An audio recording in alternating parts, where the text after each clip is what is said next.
Don't stop.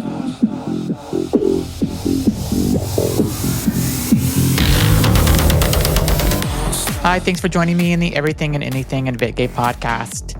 I was supposed to have two guests on my show today that we're going to be on together because they are husbands and partners in business, and they've been together for quite a long time. They lived in New York and then ended up moving out of New York, and both lost their jobs, and their story is quite amazing. So I got one of the husbands because the other one had a busy schedule and couldn't make it. And I'm really glad I got to talk to them. So you may know Beekman 1802. It's a skincare line. And the way that I know about the skincare line is because Bethany Frankel went on TikTok and talked about how amazing their product is.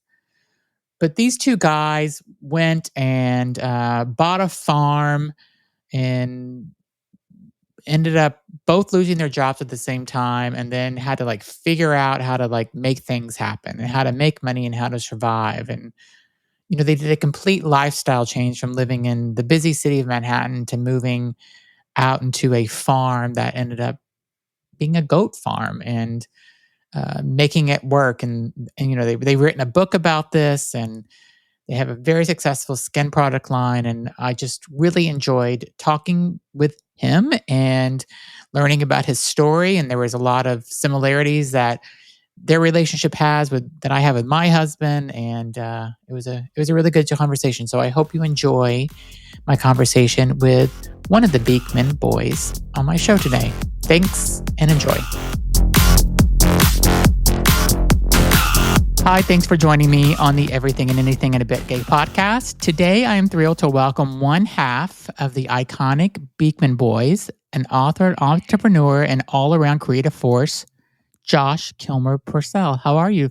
Hi, doing great. And the better half. It's not just the better half. Yeah. Yeah. Okay, the better half. All right. We'll just say, I'm so glad. I got your book yesterday, actually, and I started reading it last night. It's a great book, and I'm excited to talk to you about it. But you have a whole history of things that I'm so excited to talk to you about. I got a history. Yeah, there's a good history, even how you got the book and when you started your company. But I want to go even further back, and I want to know how the two of you met, how you and your husband met. Oh my God, we have the best meet cute. We basically invented meet cute. In 1999, we met the old-fashioned way, which was dial-up. And we were in an AOL chat room. And Stop it. Yes. And we were chatting for forever, hours.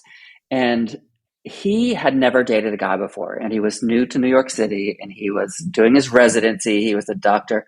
But he wouldn't, we were chatting, and I'm like, I got to get this guy. We got to go out. But he wouldn't agree to go out on a date because he'd never dated a guy.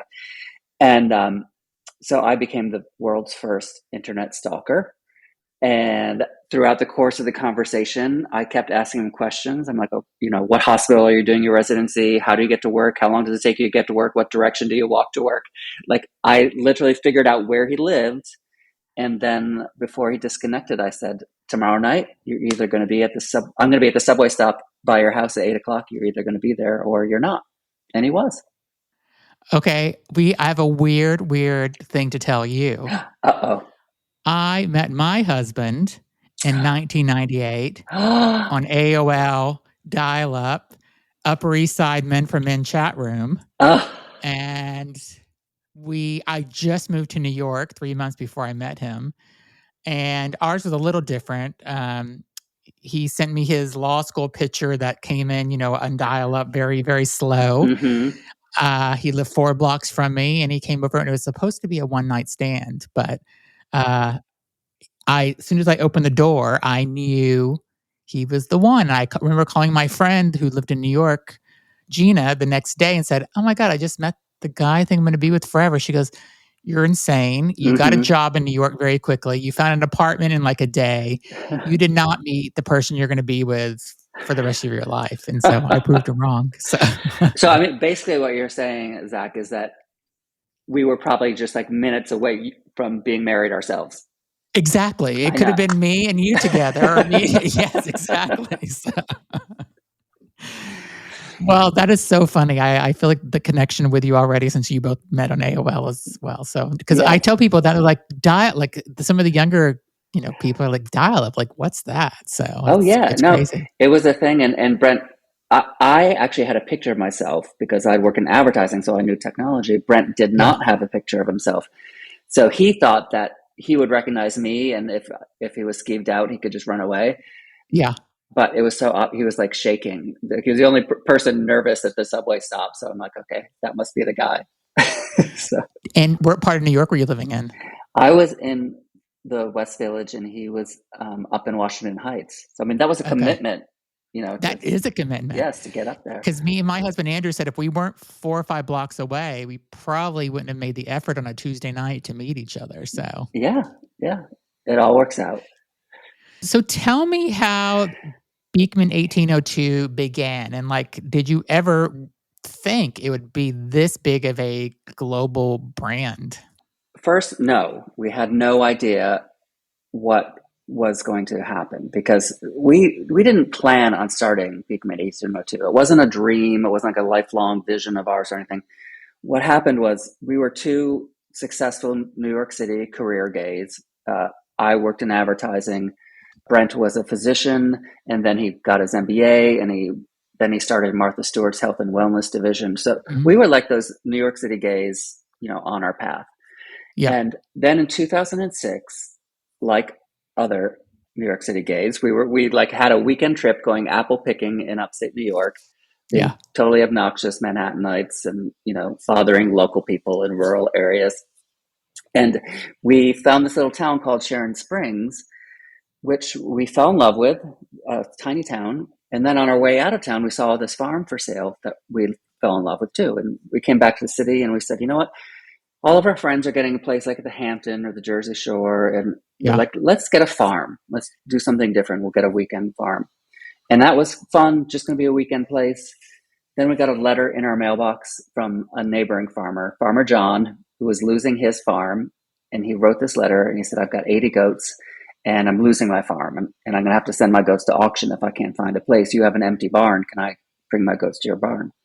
And we told him, yeah, why don't you come too? There's another little cottage there. You can live there, take care of it. So again, this was just a weekend place. We thought we had a little petting zoo of goats then. Yeah.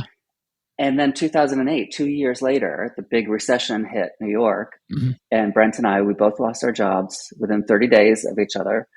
And we had no money coming in. We just took out this huge mortgage. And we literally Googled, what can we make with goat milk? And the first thing that came up was soap. Mhm. So we started our company making soap around our dining room table. And now we've sold over 60 million bars of that soap. And plus we have our entire skincare company. Yeah. But none of it was planned. That is so amazing. I mean, it's and is Farmer John still living near Mm-mm. you, or is he have it? He's still on the He's property? still in the property. I'm going to look out the window right now. He's actually doing hay. He's baling hay right Oh, now out in the field. I Uh, love that. yeah. So the reason we wrote the book was because, like I said, we didn't plan this. We didn't have like, a giant business plan. But over the years, we're now a very large, successful company. And people ask us, like, oh, how did you do it? What was your story? And there's so much business media out there today that's very trend driven or fad driven. Mm. We call it the Shark Tankification of America. And, like, if you're not planning on being a billionaire or like cyber bro, crypto, Yeah. buddy, or like influencer in private jets, that's the only sort of like entrepreneurial wisdom that's out in the world right now. Hmm. And we actually found that was actually stopping people from starting businesses because they're just like, I just want to start a solid business on my main street, but the entrepreneurial world is all this flashy stuff. So maybe I won't start a business. I'll just have a job. So we wanted to Yeah. write this book saying like, no, you can have a really solid business by doing business the old fashioned way, but like using wisdom, using the things that our grandparents taught us, our parents taught us, things that really truly work and have been proven to work over, millennium. But people forgot about these maxims and especially forgot about how to apply them to the business world. So that's what we wrote this book for.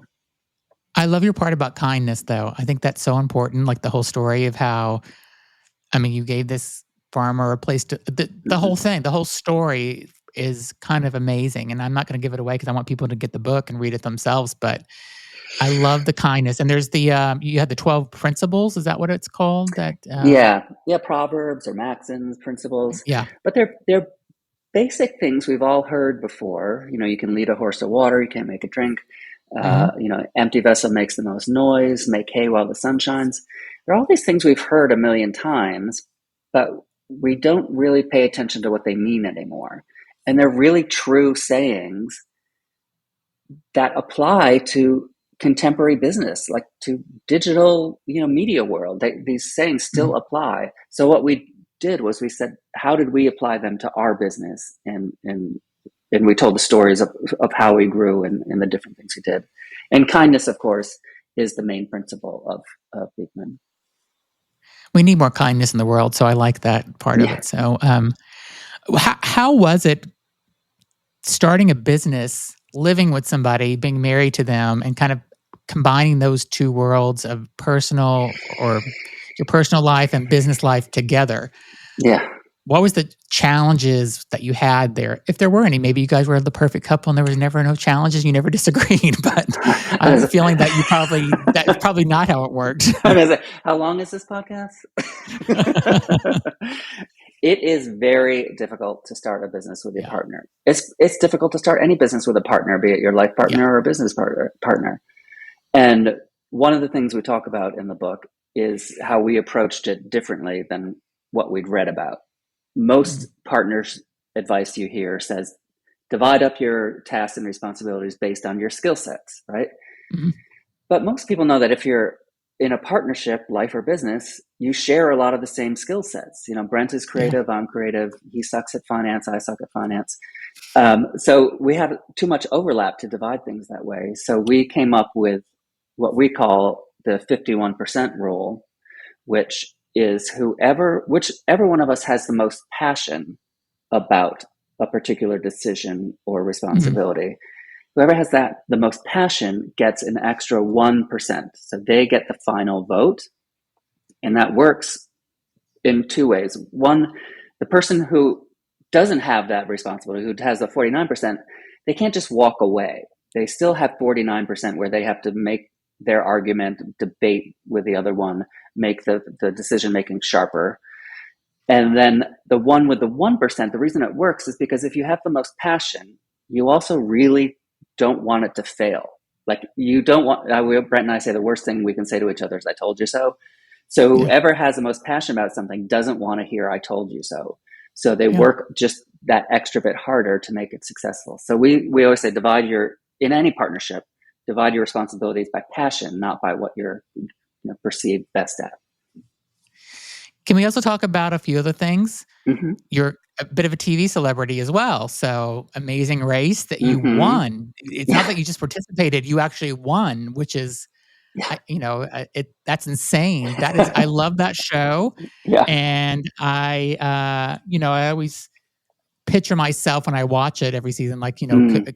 what would I do and stuff. But tell Mm-hmm. me about that experience and doing that again and this was Yeah. this was 2012 when you did Amazing Yep. Race? Yep. So we had started the business already, and that's Yeah. really the reason that we did it. We had a smaller TV show before that called The Fabulous Beekman Boys, which was a reality show on Yeah. Discovery Network. It ran for 2 seasons, and it was through that show that we got asked to be on The Amazing Race. And the only reason we did it was we thought it would be a great commercial for our business. You know, I mean, Mhm. 11 million people a week were watching at that point, and we're like, oh well, we're like, well, we just need to stay on till halfway because by that Yeah. point, there's no new viewers being added, so everyone will have heard about Beekman. They can look us up if they want to.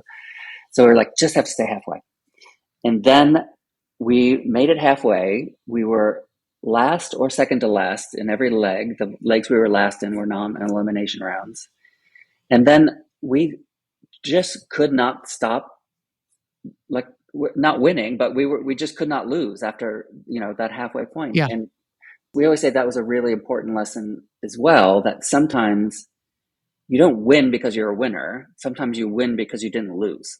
And that's Yeah. basically what happened to us. All the other teams were like battling for first, second, third. We were battling not to, get eliminated. And then Mm. by the final round, they'd all, tired themselves, exhausted themselves. And we were like, okay, we were just going at our pace and trying not to lose. And we wound up winning. Are you glad you did it? Absolutely. I mean, I'd still be bitching about it if we didn't win, but Yeah. it was, Brent and I say it was the biggest experience that we've ever had, and I think that most people could ever have, because it's not just sightseeing travel. You're going into Yeah. areas that people don't go get into, and you're really being with real local neighborhood environments. Yeah. Um, so another thing I admire about you is that you left New York and you went to Sharon Springs. Mm-hmm. And I lived in New York for on and off like 17 years. That's where me and my husband met, like I said. Now we're in Boston, and I'm just kind of like ready to leave the city a bit. So we're looking to move north of Boston and stuff. So tell me about the culture shock, though, when you first made Sharon Mm-hmm. Springs your home. Uh, I think it's not a culture shock. It's sort of a perspective shock. Mm. Like, the area we live is very rural. It's a very, there's only 547 people in the town. It's very small, very conservative. Voted 85% Republican in the Wow. last election. Very conservative. But that sort of doesn't matter as much as it mattered in New York City. People belong to their community here. They don't belong to larger communities. They don't, Yeah. it's really, for us, we've never had any issues being, gay in this town. And I think it's because everybody sees that we work really hard, we contribute to the community, and we share all the same values they do. And that's exactly, well, not all the same values, but the same community values that they do. And that's all good with them, So So you never run into nobody being a little homophobic or anything. They're all just treat never, you like you're another neighbor. I would say I never had a homophobic experience. Do they talk about us behind our backs? Probably. Do they Yeah. talk about everybody else behind their backs? That's what happens in small towns. Yeah. So, Yeah. but I don't think it has anything to do with being gay. But I will say that I think it's very important for LGBTQIA people to, if you can move to areas that you still feel safe in, that aren't sort of safe havens, but you still feel safe. It's Yeah. that representation can do more for America than any other activism. Yeah. And have you ever thought about, oh, I'd like to go back to New York City, or I'd like to go to a bigger city, or are you happy there?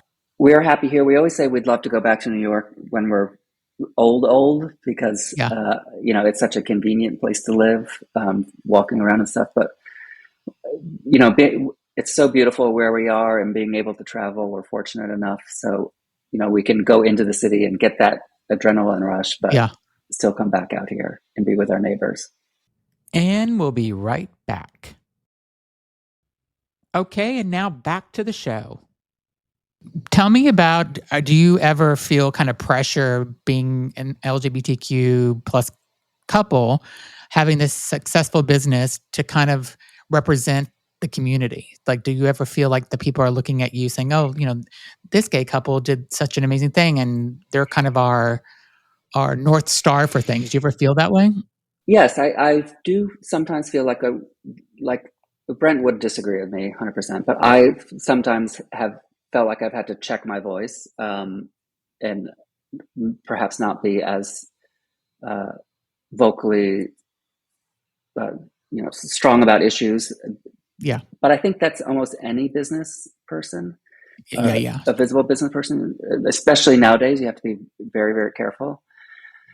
But at the same time, by doing that, I mean, in the 90s, I was a drag queen. I wrote for Out magazine. I was very politically active. I was arrested. I marched. I was Yeah. very active. And that was one sort of activism. and it accomplished one sort of thing. But the years that we've been on television and on HSN and QVC and Amazing Race, and knowing that we were some of the only gay couple representation that people were getting in their homes, in the letters that we got from moms of, young children who they thought might be gay, knowing that there was a married couple on television that they could have on in their living room, those were more powerful to me than even those years of activism years ago. So whatever I've had to lose by sort of checking my voice a little bit, I think I've gained by having a broader representation. Still activism. I think it's amazing because if you think about, 2012 when you were on Amazing Race, or before when you had the reality show, showing a gay couple. I mean, we had Will and Grace and those things back then, but I mean, those type of things showing you really probably helped our community so much. So you should, and I'm glad that you recognize that, and I hope your husband does too, because it's, we need more of that today more than ever. I remember we were the first actual gay couple, like live true gay couple on network television, and I remember getting one of the first letters we got from our show was a mom, and her son was, I don't know, 5 or 6, and she kind of felt he was gay, but it was too young, and they were in a very conservative. Weren't going to have a big conversation about it, and she said it was so great to just turn on TV, have you guys not talk about being gay, but just have you as a couple. The show was not about us being gay, but showing us in bed, like going and saying goodnight, doing all those things. She's like, it was just great to be able to have that and not have to have it be a big deal for her and her son. Yeah. What do you think your biggest secret is that you would tell other couples, gay or straight, being together, doing a business? I mean, what's the secret? I mean, mine is communication. I want to over communicate with my husband, and I think that's why we've been together for 26 years. But what's your secret? Keep every secret you can. Don't communicate.